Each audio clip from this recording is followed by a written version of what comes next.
السلام علیکم، میں ہوں فیصل احمد اور یہ ہے میرا یوٹیوب پیج مسٹر فنفل۔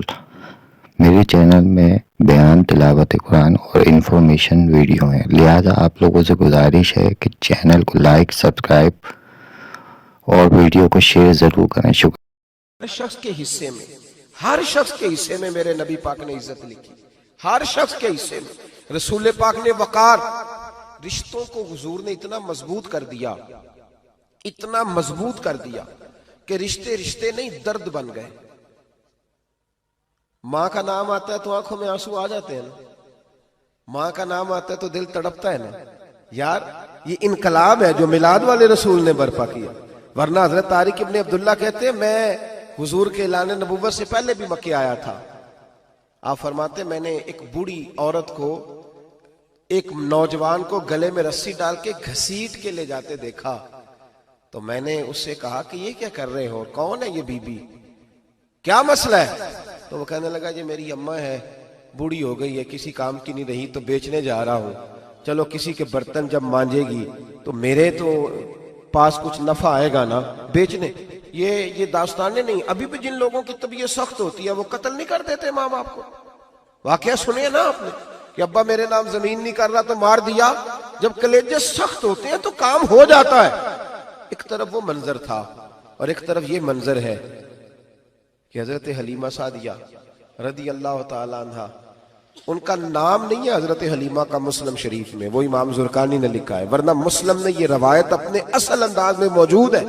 حضرت ابو ہریرہ رضی اللہ تعالیٰ عنہ فرماتے ہیں کہ جناب حلیمہ بوڑھی عورت، سادی عورت، اگر آپ کبھی معاشرتی لحاظ سے حضرت حلیمہ کا انداز دیکھیں گے نا، توجہ ہے میری بات پر، سمجھ آ رہی ہے آپ حضرات کو؟ جو ہمارا معاشرتی ماحول ہے نا، معاشرتی ماحول، تو حضرت حلیمہ سعدیہ رضی اللہ تعالیٰ عنہ کی حیثیت آج کے معاشرے میں اگر دیکھی جائے تو ایک آیا، بچوں کو پالنے والی آیا نہیں ہوتی، وہ آیا تھی۔ اسکول میں ایک آیا ہوتی ہے، جب بچہ چھوٹے ہمارے پرائیویٹ سکولز میں بچے جاتے ہیں تو عورت سنبھالتی ہے، دودھ ڈال دیتی ہے، کئی دفعہ فیڈر بھی پلا دیتی ہے، بچہ اگر پخانہ پیشاب کرتا ہے تو خدمت کرتی۔ یہ عورتیں اس زمانے میں چھوٹے بچے لے جاتی تھی، پالا کرتی۔ تو بتانا دائی کی، آیا کی، میں مثال دے رہا ہوں، اور نرس کی کیا حیثیت ہے معاشرے میں۔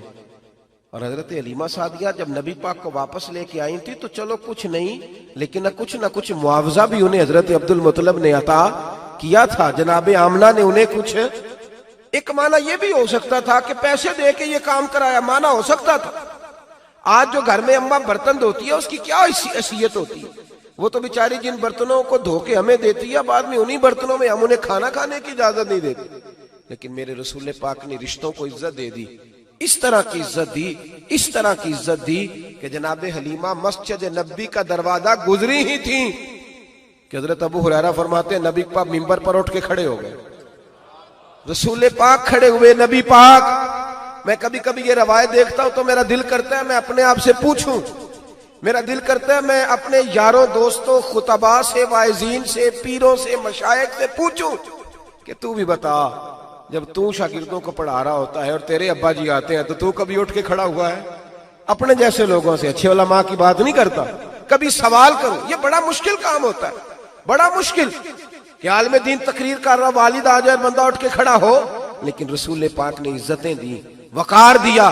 جناب حلیمہ داخل ہوئی تو حضور منبر پہ کھڑے ہوئے اور اتنی تیزی سے حضور آگے بڑھے، اپنی چادر کو اتارا اور پھر میرے رسول نے زمین پہ بچھایا، اور پھر حضرت حلیمہ سعدیہ بیٹھ گئیں۔ اور جناب ابو ہریرہ فرماتے ہیں جتنی دیر نبی پاک ان کے سامنے بیٹھے رہے، اتحیات کی حالت میں بیٹھے رہے۔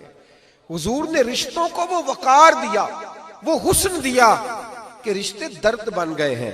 اب ماں کا نام دل میں بعد میں آتا ہے، زبان میں بعد میں آتا ہے، آنسو پہلے آتے ہیں۔ اب ماں کا رشتہ ایک وقار ہے، ایک حسن۔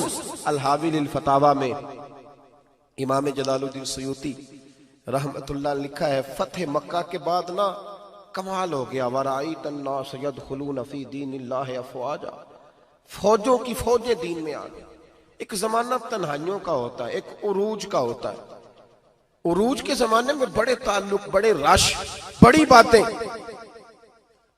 اب حال یہ تھا فتح مکہ کے بعد کہ پہلے تو ایک آدھ آدمی کلمہ پڑھتا تھا، فوجوں کی فوجیں آتی، ایک دن نہ نبی پاک نماز پڑھانے آئے مسجد میں.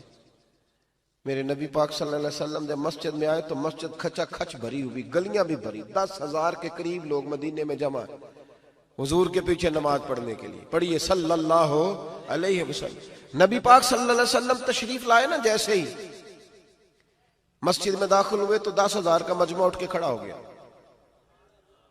ہمارے لیے لوگ کھڑے ہوتے ہیں تو ہماری آنکھیں پرنم نہیں ہوتی, بلکہ ہم اپنا حق سمجھتے ہیں. ہم کہتے ہیں ان کا بنتا ہے کھڑے ہونا.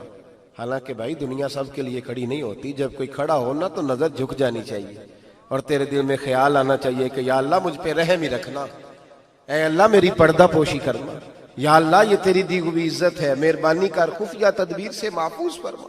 کہ ہمیں احساس نہیں ہوتا الا ماشاءاللہ. اللہ کے محبوب داخل ہوئے تو 10,000 کا مجمع کھڑا ہو گیا. 10,000 آدمی کھڑا ہو تو ایک کیف بنتا ہے. تو میرے جیسا آدمی تو ویس کوٹ سیدھی کرنے لگ جاتا ہے نا کہ بڑی شان ہے جناب, کالر ٹھیک کر لو, دستار سیدھی کر لو, کیا بات. اتنے لوگ بھی کبھی کسی کے گاڑے کے پیچھے بھاگے. لیکن نبی پاک کا انداز کیا تھا؟ رسول پاک کی آنکھوں میں آنسو آ گئے. 10,000 آدمی کھڑا ہوا, حضور رو پڑے, اور اتنا روئے کہ جناب ابو ہریرہ رضی اللہ تعالی عنہ فرماتے ہیں کہ میں نے نبی پاک کے سینے سے آواز نکلتی دیکھی. جب آدمی زیادہ روتا ہے تو سینے سے آواز آتی. حضور روئے کہ سینے سے آواز آئی. آپ فرماتے ہیں پھر حضور نے آنسو پوچھے, پھر نماز مکمل ہوئی. جب لوگ چلے گئے تو حضرت ابو بکر صدیق اٹھ کے قریب گئے, کہا یا رسول اللہ صلی اللہ علیہ وسلم آج کوئی وجہ نہیں تھی رونے کی, آپ آئے ہیں اور رونا شروع کر دیا. تو میرے محبوب فرمانے لگے آج جب میں نے اپنی وہ شانیں دیکھی, وہ مقام دیکھا, تو مجھے اپنی اماں کی یاد آ گئی. ماں کی یاد, رشتوں کو وہ عزت دی, وہ وقار دیا, وہ حسن دیا. کہاں نماز کے لیے لوگوں کا کھڑا ہونا اور کہاں اماں کی بات چھیڑ دینا. میرے حبیب فرمانے لگے مجھے اپنی اماں آمنہ کی بات یاد آئی. میری ماں نے تو وہ دور دیکھا تھا جب وجود پہ کپڑے بھی پورے نہیں تھے, دل کرتا تھا آج اماں موجود ہوتی, میں نماز پڑھانے آتا, اللہ اکبر کہہ کے نیت باندھتا, سبحانک اللہ کے بعد سورہ فاتحہ پڑھتا, اور سورہ فاتحہ مکمل پڑھ لیتا کہ میری اماں آمنہ کو کوئی کام یاد آتا. وہ پردہ سرکا کے کہتی بیٹا محمد میری بات تو سننا. تو محبوب فرماتے اللہ کی عزت کی قسم میں نماز چھوڑ دیتا, پہلے ماں کی بات سن کے آتا. میں چھوڑ دیتا نماز. وقار دے دیا, وقار, وہ حسن بخشا, وہ توانائی بخشی. کہتے پہلے تو حضور رو رہے تھے نا, جب حضور نے وضاحت کی تو پھر سارے رونے لگ گئے, پھر سب رونے لگ گئے. پھر اپنا اپنا درد, اپنا اپنا ذوق, اپنا اپنا شوق. کیوں نہیں تو ماں کو عزت دیتا؟ کیوں نہیں تو چند گھڑیاں باپ کو ٹائم دیتا؟